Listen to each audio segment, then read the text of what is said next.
ಅಪ್ಪ ನಾನು ಹುಡುಗಿನ ಓಡಿಸ್ಕೊಂಬಂದ್ ಮದ್ವೆ ಆಗಿದ್ದೀನಿ ಅಪ್ಪ. ಗೋಳಿ ನನ್ ಮಗನೇ, ಎಷ್ಟೋ ಧೈರ್ಯ ನಿನ್ಗೆ. ನನ್ ಪರ್ಮಿಷನ್ ಇಲ್ದೆ ಮದ್ವೆ ಆಗ್ಬಿಟ್ಟು ಬಂದಿದ್ಯಾ. ನೀನು ನಿನ್ನ ಹೆಂಡತಿ ತೊಳಗ್ತಾ ಇರಿ ನನ್ ಮನೆಯಿಂದ.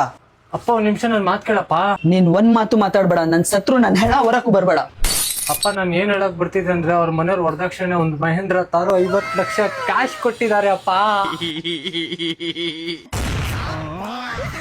ಮೊನ್ನೆ ಸೈಡ್ ಬಾಯ್ಲಿ ಇರಪ್ಪ ಒಂದ್ ನಿಮಿಷ ಬೇಬಿ, ನೀನ್ ತಗೋ ಇಟ್ಕೋದು ಹೊರಗಡೆ ಹೋಗ್ಬಿಡ್ತೀನಿ. ಮೊನ್ನೆ ನನಗೆ ಒಂದ್ ಮಾತು ಅರ್ಥ ಆಗ್ತಿಲ್ಲ. ನೀನ್ 1 ರೂಪಾಯಿನೂ ದುಡಿಯಲ್ಲ, ಇಷ್ಟು ಸಾವುಕಾರ ದುಡ್ಡಿಗೆ ಹೆಂಗೋ ಪಟಾಯಿಸ್ಕೊಂಡೆ. ಅರೆ ಅಪ್ಪ ನಾನು ಹಿಂಗಂದ್ರೆ ನಾನು ನೋಡಿ ಹುಡುಗಿರ್ ಸಾಯ್ತಾರೆ. ನನ್ ಮಗನೇ ತೆಗ್ದು ಬಿಟ್ಟ ಅಂದ್ರೆ ಇಲ್ಲೇ ಹೆತ್ಕೊಂಡ್ ಬಿಡ್ಬೇಕು. ಕರೆಕ್ಟ್ ಆಗಿ ಹೇಳ, ಹೆಂಗ್ ಪಟಾಯಿಸ್ದೆ?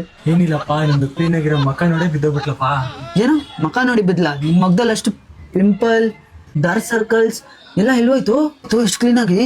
ಏನಿಲ್ಲಪ್ಪ, ನಾನು ತುಂಬಾ ದಿವಸದಿಂದ ಮುಸ್ಟ್ಯಾಂಗ್ ಫೇಸ್ ವಾಶ್ ಯೂಸ್ ಮಾಡ್ತೀನಿ. ಸೊ ಇದು ನಿಮ್ಗೆ ಪಿಂಪಲ್ ಮತ್ತೆ ಡಾರ್ಕ್ ಸರ್ಕಲ್ ಫುಲ್ ಕ್ಲಿಯರ್ ಮಾಡುತ್ತೆ. ಮತ್ತೆ ಇನ್ನೊಂದಿದೆ, ನಿಮ್ ಫೇಸ್ ತುಂಬಾ ಬ್ರೈಟ್ ಆಗಿ ಕೂಡ ಕಾಣುತ್ತೆ. ಮತ್ತೆ ಇನ್ನೊಂದೇನಂದ್ರೆ ಅಪ್ಪ, ನಿಮ್ಗೆ ಇದು ಆಯಿಲಿ ಸ್ಕಿನ್ ಕೂಡ ತುಂಬಾ ಕಂಟ್ರೋಲ್ ಮಾಡುತ್ತೆ. ಮತ್ತೆ ನಿಮ್ಗೆ ಇದು ಕೂಲ್ ಅಂಡ್ ರಿಫ್ರೆಶ್ ತರ ಫೀಲ್ ಕೊಡುತ್ತೆ ಅಪ್ಪ. ಮತ್ತೆ ಅಪ್ಪ, ಇದು ಇಂಡಿಯಾಗೆ ನಂಬರ್ 1 ಫೇಸ್ ವಾಶ್. ಇದರಲ್ಲಿ ನಿಮ್ಗೆ 30 lakhs more than positive review ಇದೆ. ಮತ್ತೆ ಅಪ್ಪ, ನೀವು ಇದನ್ನ 2 ಒಂದೇ ಸಲ ತರಿಸ್ಕೊಂಡ್ರೆ ಒಂದಕ್ಕೆ 125 ರೂಪಾಯಿ ಬೀಳುತ್ತೆ. ಓ, ಇದು ತುಂಬಾ ಚೆನ್ನಾಗಿದೆ ಫೇಸ್ ವಾಶ್. ಹಾಗಾದ್ರೆ ನನ್ಗೂ ಒಂದು ತರಿಸ್ಕೊಡು ಅಪ್ಪ. ನಿನ್ಗೂ ಬೇಕಂದ್ರೆ ನನ್ನ ಕಮೆಂಟ್ ಅಲ್ಲಿ ಬೆಸ್ಟ್ ಅಂತ ಕಮೆಂಟ್ ಮಾಡು, ನಾನು ನಿನ್ಗೆ ಡೈರೆಕ್ಟ್ ಆಗಿ DM ಮಾಡ್ತೀನಿ.